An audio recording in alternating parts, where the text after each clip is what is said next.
Wow. Yeah, we all got together and we discussed. We said, now this is how we're going to hijack the show for Mike. And we told Mike too. We got together and then we told him how the tone should be. He didn't like it, but we told him. But and he needed to hear it from us. He did. It was the right way to handle it.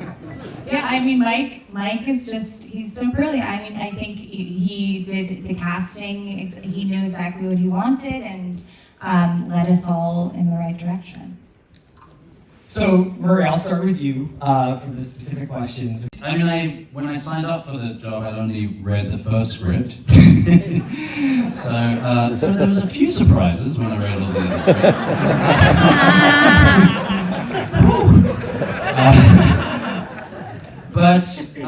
And also, it was COVID times, and I mean, just production in general, you tend to shoot out of order. We were shooting really out of order in this. So, I mean, personally, I kind of drew a map of what I was, where the character was going to make sure that I could kind of try and stay on track when we were, sometimes shooting from a lot of the episodes in one day. And I also, Mike is a genius as a writer and a director, and he was the rudder in this, and he kind of, we played with different levels in scenes, so there was different options to play with, but I, really heavily relied on him to sort of keep me on track with all that kind of stuff. But that was the joy of this role, it's such a roller coaster, and being able to map that and try and, find those places where you want it to be kind of feel larger than life, and then other moments when you really bring it down and make it feel kind of a lot more just sort of intimate or kind of personal. And so, yeah, it was a combination of those things, I guess. And Jennifer, your character has some of the I thought that was the saddest scene that I've ever, filmed. I was like, sobbing to myself because I was thinking of my mother and everything. And I guess there's just some out of touch side to my personality that has no idea what really is going on. Because I didn't think that was funny at all. I really didn't. And this shows how what an idiot I am. I actually, we were talking about, we were shooting these scenes out of sequence and stuff, and Mike is this genius, and he knows his script so well. He knows every word. It's all, comes out of his mind, and he really is. He's from another planet. But so I stupidly said to him one day, I was like, shooting all these different scenes, and I was like, Mike, I don't know. I mean, is this all gonna match up? And he, for the first time, he really just went, yeah, Jennifer. Yes, of course. That was the first time I thought, maybe I could possibly lose the job. That we were all stuck in Hawaii. How are they going to break the bubble and let me go back? I mean, we did that. That was the coolest thing about the job. I felt like our odds of getting fired when we were in the bubble were pretty slim. It would have been complicated. Connie, Jennifer mentions the bubble. I was wondering whether or not the specific circumstances under which this show was shot introduced any kind of different elements to your performance, to the people's performances that you were working with that you hadn't noticed on your long and storied career before this? I don't know, guys. Do you think that the COVID bubble impacted our performances necessarily? I think maybe one thing that I could point to is that, we were playing a family, and a dysfunctional one at that, so we're really deeply entrenched in our dysfunction and drama, and I think our COVID bubble helped. We spent a lot of time together, and we're able to really bond in a very authentic and natural way, and I think that helped give a sense of history and longevity to those relationships. So in that way, I think it was really great. I mean, we were in freaking Hawaii, so that really impacted the performance. Because it was gorgeous. Yeah. Now, for Brittany and Sweet. Truly. When we were in our quarantine, her hotel was right below mine, and I would drop food down to her. It was very nice. Yeah, we just became friends, and I think that just kind of bled into our performance. And we worked with Mike for a little bit too on it, and talked about like our college experience and what we saw them as. Yeah, and I think when we discussed with Mike after we got out of quarantine, I think that there was kind of we focused a lot on the style and the way that we were narrating, these caricatures in the beginning of the different characters, and then and it's kind of wrapped into our relationship. I think that we kind of saw our roles as two peas in a pod, and what happens when these two split, and it kind of goes into the whole theme of the show. So that was kind of fun to kind of dissect in the beginning and then see where it goes, but we had a lot of fun with it. There was a lot of just finding it in the moment, because Mike would always be like, let's try it this way, let's try it that way. You're being too mean. I'm like, you don't have a teenage daughter. It's not. I didn't think they're that mean, and then when I watched her, I was like, I know! It's like, I'm so sorry, Mom. Like, to my real mom. Thank you. Oh yeah, that's probably better. I had no idea. Probably makes a lot more Oh, sense. shit. Was there did any other in awe of Molly, of the ability to say things that my personal response to them, just as me viewing, is like, what an awful way to see the world, but said with such warmth and compassion and kindness, and that, on the day is like, oh, I think Molly's doing something special here, and then to see it cut together is like, I mean, you've seen it, is wonderful, so that to me was Molly, they just watched episode 4, which is obviously your big arrival at the resort. Did you show up later into the production, or were you there the entire time as well? Because you kind of come in and it's like the... I was definitely really nervous, and I think because, these guys are so talented, and then Mike White writing it, I was like, I want to bring my A game. So I would really practice my part a lot. I would record my scenes and memorize them, and then I do it in my phone. So I do the acting with my phone, and I walk the figure 8, and I do it over and over and over again to make sure that when I'm on set, I'm ready to go. And also because my character comes in and kind of commands scenes, and she talks at people too. It doesn't really necessarily listen.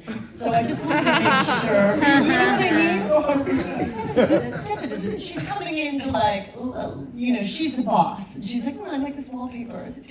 She's really moving fast. So I just wanted to make sure I had it down really well so I could command the room. Does that make sense?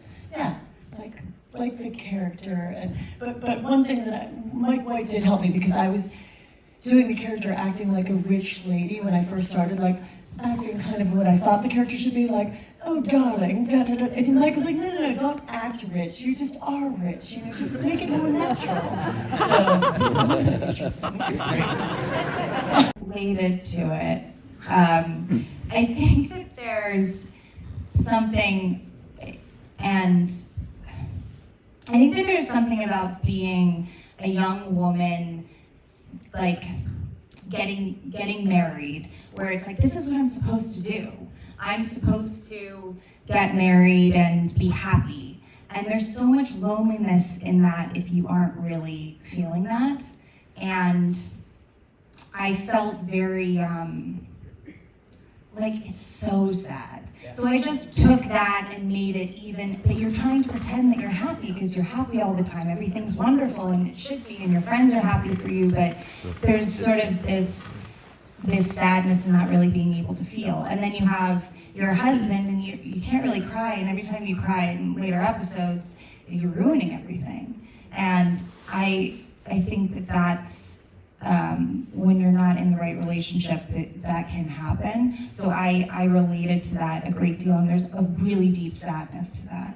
And I think that's sort of the show. You're in this beautiful place, and you're in this wonderful, you're on this wonderful vacation, but your problems come with you. I was just gonna say, I mean, that's... I think much more a mix of I feel like I came to this job thinking a bit like two-dimensionally about shame, or about this, you know, in a similar way to being like, I'm a rich douche. And it was just sort of a judgmental point of view on this character, and Mike was really helpful in, you know, dispelling that, but being like, he just wants to have a good time. He just doesn't understand what the problem is. Like, why can't we just have a nice time? And also is obsessive about things. Yeah, I think he says in the episode, I think he's like, we have the rest of our lives to fight. Or something. He's like, Good time, and obviously can't see past like, well, if you could just let this go, we would be having a nice time, you know? And you know, at least this is just me talking about Mike again. But he said this great thing. He was like, sometimes people with a lot of money have a paranoia about how they're being treated because they don't know if you resent them because they have money, or if they've been a dick, or both. And so there's a constant like, did I do something? Or are you a problem? Am I a problem? Like this weird paranoia that surrounds that. And I live with my own version, not of that, but of like paranoid anxiety. And so more tapping into that feeling of being like, am I safe here? Is this safe? Are we okay? Is this safe right now? More than being like, when I don't get what I want, I throw tantrums, and I'm gonna be shamed doing that, you know? So. Steve, I wanted to ask, you know, so many of the roles you've played. Great question. And it deserves a great answer. That's as eloquent as that. With your Not gonna natural get it. charisma. Oh, there's a lot there, man. I don't know. I mean, jeez, man. I think he needs to Google some of those words. So, yeah, I was so hoping I was going to get one that was easier. No, I mean, he's just a fascinating character, man. He's so insecure, and yet everything was on the surface all the time, and it switches. I mean, he went through like, what, 7 crises in like 3 days? And to me, that was hysterical, but at the same time, it was very poignant and very, I think it's of the time. And Mike was talking about things that we don't talk about. You know what I mean? And my character was said a lot of those things. I don't know if that answers any of your questions. I was in the show. I learned as well. I feel I'm constantly trying to say something that I don't have the words for. So it was perfect. I think that's I think it's weird when I watch something and everybody speaks as if they've, you know, created these paragraphs and written their essay, and they're like this, you know, just I find I'm, you know, you have this urge and this partial half thought, and you're trying to make sense of it. And I felt with Quinn, it was really special to be able to feel that you're on the cusp of something that you need, and you don't know even necessarily why you need it, but you know that you do. You know, but that dinner scene, Specific. Right, and that's, you get a lot of really great character stuff in this. That's what I noticed when I watched it. I watched it like I wasn't in it. I was so blown away by it.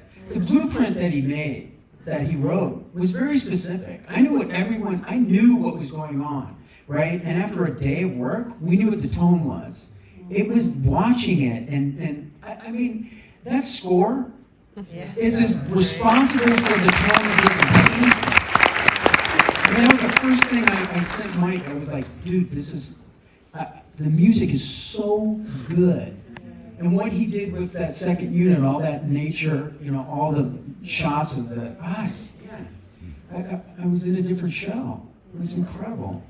did you all watch as it was airing, like on HBO? Did you sort of, did it become part of like a ritual for you? I did a thing where I didn't read ahead because I didn't want to know what happens. So I remember, Alexandra, didn't you say that your mom thought that I killed her? Yeah, she. Talking to the editor also, who was having a hard time because there is a lot. It's a fantastic group of people and an amazing script, and Mike directing it, getting us to try all these different choices, and some of the choices, sometimes lots of the choices, were equally as kind of compelling. So it was kind of fascinating then to see how it was pieced together at the end because of that. Yeah.